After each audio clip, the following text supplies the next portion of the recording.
Hi everybody, welcome back to the Claremont Classic Garage. I don't feel like doing much today. I'm kind of in a mood. Our poor old dog, Harley the Wonder Dog, suddenly, without warning, crossed the Rainbow Bridge yesterday, and we're a little frazzled over how that all went down. She went quickly and peacefully and without suffering, so that's the best that can come out of all this. But, you know, it's kind of a shock to you and after all those years. But anyway, so all I really feel like doing today is talking. You'll remember from the last video, we got a lot of the kind of chassis stuff done on the old Daytona here. We got the rear axle changed and the brakes all fixed up and bled up. Power washed the inside of it so it doesn't stink anymore because it was sitting outside, well, for a long time. And we got the snout of it, I don't want to say straightened out, but much straighter than it's been for many years. So what I'd like to talk about now is a little bit of the history, how it and me came to be together, and some of the stuff that we've been through over the years. So, our family has always been car people, or, you know, gearheads, backyard mechanics, always monkeying around with something. We wouldn't care. We'd take apart anything we could get our hands on: bicycles, lawnmowers, old cars, whatever. We come from it honest. We come by it honestly, I guess. I'm the third generation of gearheads in my family. My brother, he's the same, although it took him a little longer to blossom, but he became just as deranged and demented as the rest of us. Anyway, we started out, we were demo derby guys, and we did that for years and years and years. Probably, I tried figuring it out one day, but it was 18 or 20 years we were in the demo derbies.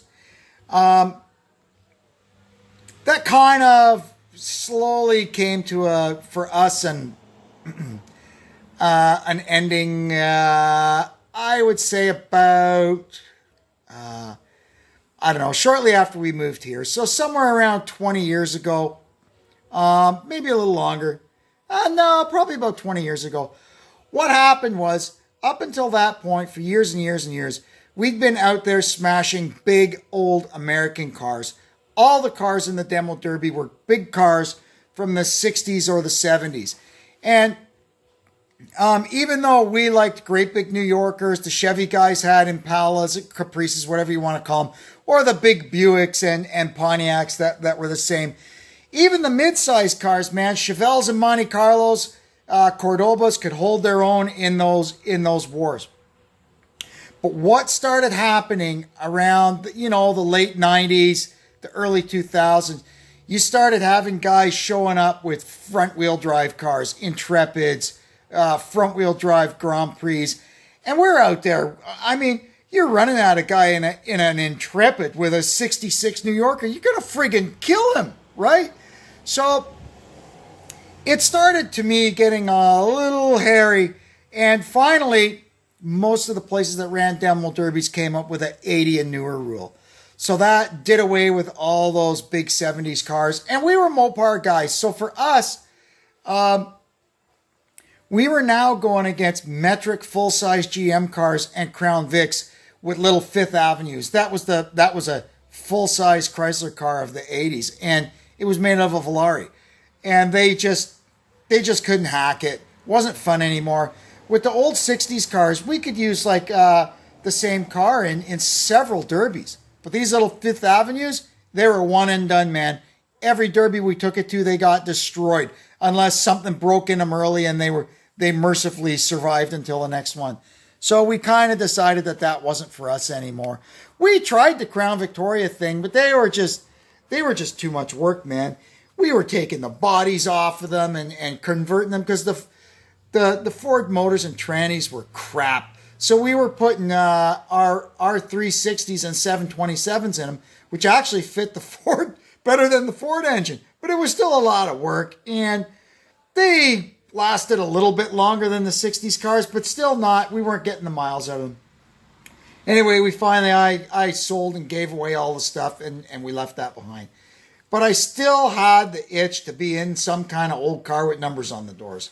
So I decided that I wanted to go racing. Now, right up the street from me here and around the corner kind of is a go-kart track. And that go-kart track had one of these, I'm trying to get the glare. My glasses have glare on them coming in the damn window behind me, and I'm sorry for that. The go-kart track around the corner had one of these arrive and drive programs. So you just showed up. They had a bunch of allegedly identically prepared race carts, and you just show up and race. And they had a points thing going on. It was a weekly thing. Kind of like playing house league hockey, I guess, right? Or my other choice was to go stock car racing. So every year in Toronto, we have a racing trade show. So I went to that, and I was going to talk to all these places, you know. So I went to the go-kart place, and I talked to them about the arrive and drive thing. And it didn't sound like too bad of a deal. The cost to do it was reasonable, but I started asking them questions. I said, you know, like, you're sure these carts are all the same? Well, yes, sir. They're all absolutely equal. So if I get on one and my tires only got 2 weeks left on them, and the guy beside me's got brand new tires, like, oh, no, they're all equal, blah, blah, blah. I said, all right. Well, can I, like, fiddle around with it? No, you don't touch it. Well, what if I go out and practice it and I want to drop 2 pounds out of all the tires? No, you can't touch it. There, as I said, you know what? This is not for me. I'm a mechanic by trade. I'm a hands-on guy. I'm a tinkerer. And the idea of racing something that I don't get to put my fingers on or in, that just wasn't for me. So I went over and talked to the guys at the stock car thing. Now, back in that time, my only choice for the stock car track was Peterborough Speedway in Peterborough, because at the time, they were the only track that had what we called in those days 4 funds, which have now become bone stocks, and all the tracks in southern Ontario have them now. But in those days, Peterborough Speedway was the only show in town for bone stocks. Or, I'm calling them bone stocks. They're 4 funds. In my heart, they're 4 funds. But we'll call them bone stocks for the sake of argument.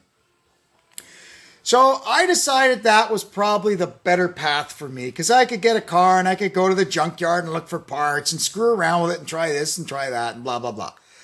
But I needed a car, right? So I thought the best thing to do would be to just buy an existing car and work on it and make it our own. So I went and looked at a few. I can't even remember all of them. One that I looked at was a Toyota Tercel, and I went and looked at this thing, and it was all full of leaves. It had been sitting somewhere. I mean, it ran okay, but I'm just not a Toyota guy, right? So I said, I don't know, man. I wish I could find a little Shadow or a Daytona or something. So I left it there. One day, we were driving up to my in-laws' place, and we're driving up Highway 12. Any of you that are familiar with Highway 12, heading up like to Aurelia from Brooklyn or Whitby. In the little town of Saintfield, there's old Tim's Garage. It's a garage and body shop. It's been there forever and ever and ever and ever and ever. I'm driving up Highway 12, and what the heck do I see sitting on the front row of their lot? This little Dodge Daytona stock car. I nearly lost my mind. I jammed on the brakes and hung a left, and my wife couldn't figure out, what are you doing? I crashed into their parking lot, and there was this thing. I'll put a picture of it in here, what it looked like when I first saw it.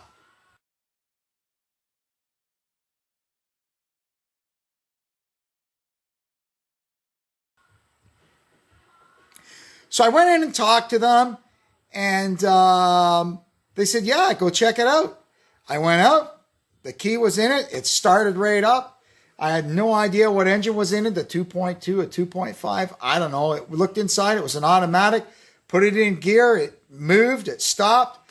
So I went back up the next day at my trailer and got it. And the rest, as they say, is history. So we brought her home and we started working on it. This was in the fall.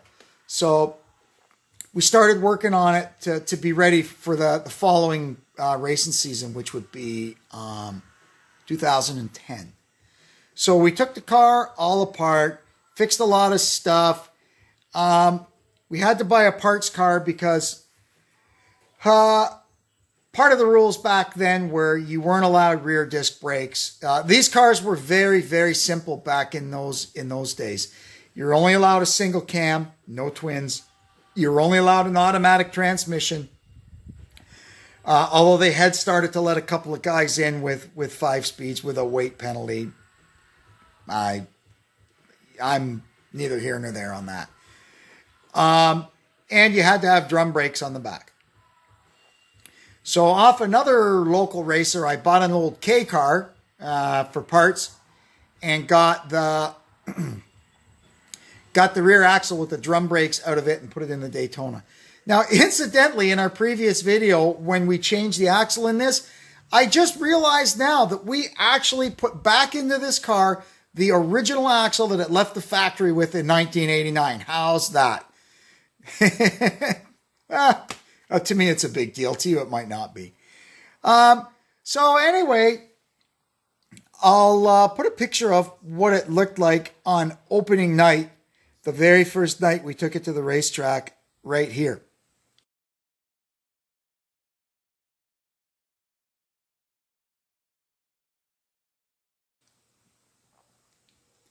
And that very first opening night almost never happened because we got pulled over by the MTO or Ministry of Transportation. Or I guess in the US they call it DOT, right? But anyway, we got pulled over for a roadside inspection and got into a big friggin' altercation with them because they were trying to tell me that I was overloaded and they didn't even know their own damn rules. Lucky I knew from my drag racing buddies that these guys never knew their own rules, and I had a copy of it in the glove box of my truck, and I actually had to recite it to the freaking guy at the side of the road for him to let me go. What a fiasco that was. So by the time we got to the racetrack and got the car through tech inspection, we missed all of practice. I've never raced a stock car in my life, right? So anyway, well, it didn't matter. We lined up for our first heat. And I had to start scratch because I was the new guy, right? And they dropped the green flag. I got lapped, I think, by about the 3rd lap. It was terrible. And by the 4th or 5th lap, the engine blew up. That was the beginning of my racing career. So we brought the thing home, took the engine out, took it apart. All the rod bearing, the crankshaft was wiped out in it. So we learned very quickly that these things have a severe problem with oil pickup when you want to race them. So we got the 2.5 from the old K car that we'd parted out. Excuse me. And we prepared that to go in this car. Lucky for us, the next week was a rain out, and the week after that was a rain out. So we had lots of time to get it ready again. And I'm not quite sure if it was really allowed in the rules or not, but I didn't care. We baffled the oil pan up so we wouldn't have any more problems with oil. And we never did. We put this 2.5 in, and it lasted. It lasted 2 seasons of For Fun and 2 seasons of mini stock. At the end of the 2010 season, and once we got our new engine in, and we kind of got there and went to a couple practice nights and started getting our sea legs. Once we got back to racing, the 3rd week after that, so our 4th time ever racing, we won the feature on a Saturday night, and I had to come from deep in the field to do it.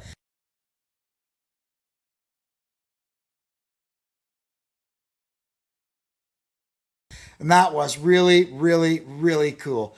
I never won another one for the rest of the season, but that was pretty good. We ended up, I think, third or fourth in the points, and that lit a candle. So the following year, we figured we were ready to make a run for the championship. And we worked on the car over the winter. We got it lightened up. It was a porky pig. We got it lightened up as much as we could with the rules we had to work with. You weren't allowed body gutting and stuff like that, but there was a lot of crap in here still that could go, right? So that's what we did. And we came back the next year, and I think we won, excuse me, we won 4 features, and we won the championship. So that was pretty cool. The third year, we decided, well, we've won the championship in for fun. There's not really a lot left for us to accomplish. We're going up to mini stock, which was the class above. You're allowed to do a lot more to the cars. So, in those days in mini stock, the 16 valve cars were starting to come in, and they were allowed 5 speeds and 4-wheel disc brakes and all that stuff.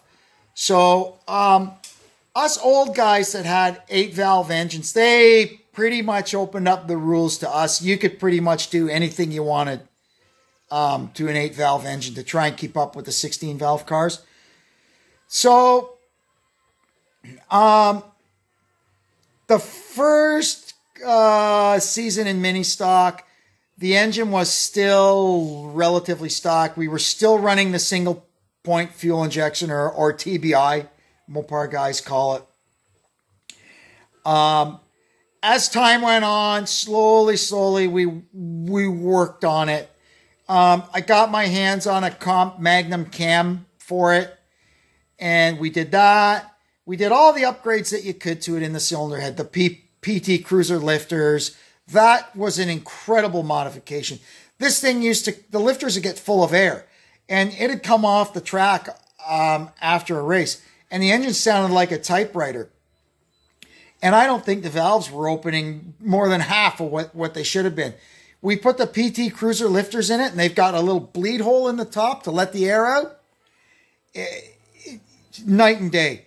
The thing would have the same amount of power all the way through the race. We did the Beehive valve spring mod. I don't know if that was worth anything, but everybody was doing it back in the day, so we did that.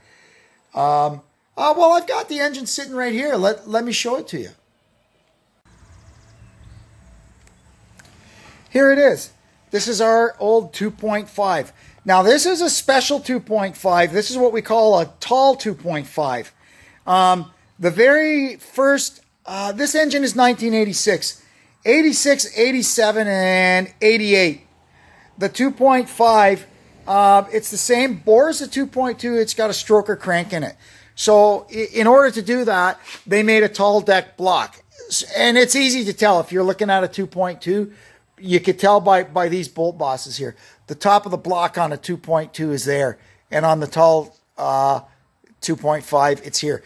1989, they went to what they called the common block, whereas the 2.2 and the 2.5 both use a low deck block, and for the 2.5, they messed around with the connecting rods and the pin height in the pistons. So what the old trick was, and what's done to this one, bright yellow is not a nice color for a 65 Mustang convertible. I'm sorry. Did you see that? What we used to do, you get the tall 2.5, you keep the 2.5 connecting rods, but you put early 2.2 pistons in it, and you end up with 10.5 to 1 short block. So that's what we've got in this. What we also did eventually was we did away with the throttle body fuel injection, and we modified the intake manifold and put a 350 Rochester on it. Oh, did that wake it up. And the other thing we did was we weren't allowed to run a header in those days yet. So what we did was the 2.2, 2.5 exhaust manifold was a horrible piece of poo-poo. The collector here, it was only, 1 3/4 or 1 7/8. So what we did was we sawed it off right at the ends of the ports here, and we kind of cleaned it up inside Not exactly legal at the time, but we did what we had to do. And we put on the 2.5-inch collector from a first generation Neon. That really helped with the exhaust. So altogether, this thing worked. It worked pretty well. The last time we ever actually raced it was at the Big Fall 50 lapper at Peterborough Speedway. And we barely made it into the 50 lapper. We were the last car on the grid. And the only way we made it in, we had to actually run the Consi on Saturday night. And we were the bubble car. We missed it by one spot. And a guy in front of us, they were taking the top 4 from the Consi. We finished 5th. And the guy in front of us didn't make weight. So he got DQ'd and we got into the show. And I mean, it was a long day. We ended up 2 or 3 laps down and finished, 15th or something. That was the last time the car ever raced with this engine in it. A couple of weeks after, we went to the last race of the year, which used to be called Frostoberfest at Flamborough Speedway. And I went out for qualifying, and the stupid needle and seat in the carburetor unscrewed, which it was still working, but what it was doing was as it unscrewed it basically lowered the float level and lowered the float level until it leaned out and it melted a piston, and I got all kinds of blow by coming. It made a big smoke show, and that was the last time we raced it. And I didn't have any more engines, so I asked the rules guy at Peterborough Speedway if they would allow me to put a Neon engine in the Daytona, and they said that would be just fine. So that's what we did. And let me tell you, I went 16 valve and never looked back. The exact same car, we went back the next year to the autumn colors, the 50 lapper, and there was nothing different about this car except it had a 16 valve engine in it. And instead of being the last car on the grid, we had this sucker in the second row. That's the difference that the 16 valve engine makes. Anyway, years gone by, we've raced the car now, I guess, for 8 years with the Neon engine in it. And it's been a great car. Great car. It's still automatic. We only ever tried a 5-speed in it once, and it just wouldn't work out. I blew it up in practice. 7,500 RPM was just too much for a junkyard Neon engine. But, so there, I guess you're up to speed now. This here, we're going to try and make an engine for it out of all this junk. This is the leftovers of the engine that we spun all the rod bearings in. Well, one anyway. We made a big mess of the bottom end of this one at Jukasa on the big 5/8 track the last time we raced it. But it's okay. The block survived, thank goodness. I got another crankshaft, and we've got a cylinder head from one that had some other... Oh, no, that's the cylinder head that was on this engine, I think. I don't know. There's so many parts around here. I've lost track of where they all came from. But we think we got enough junk to make an engine to put this thing back together. So we want to get the old girl, the old Daytona out there back running and making us happy and proud. It's a crowd favorite. The people love seeing this old car, and I love being in it. It's got a real special place in my heart, and seeing it sitting out in the fields for the last couple of years made me sad. I don't hate the Neon. I just love this car. I just love it to bits. It's been so good to us over the years. So anyway, that's the history of our Daytona and how it got from where it was to where it is. We've had 8 seasons of great racing. It never finished out of the top 5 in points. Won us a feature pretty much every year that we ever raced it against some pretty stout cars. I mean, this thing was a good car. So anyway, we're going to get this thing back out there one way or the other. So, hopefully this old girl ain't that far away from being back on four wheels and tearing the tar off the high banks of Peterborough Speedway. And I'll come back and we'll make a video. I'll show you how we put these little engines together and try to make them last. Anyway, thanks for tuning in and listening to me ramble on. And I guess we'll catch you next time on the Claremont Classic Garage. So long!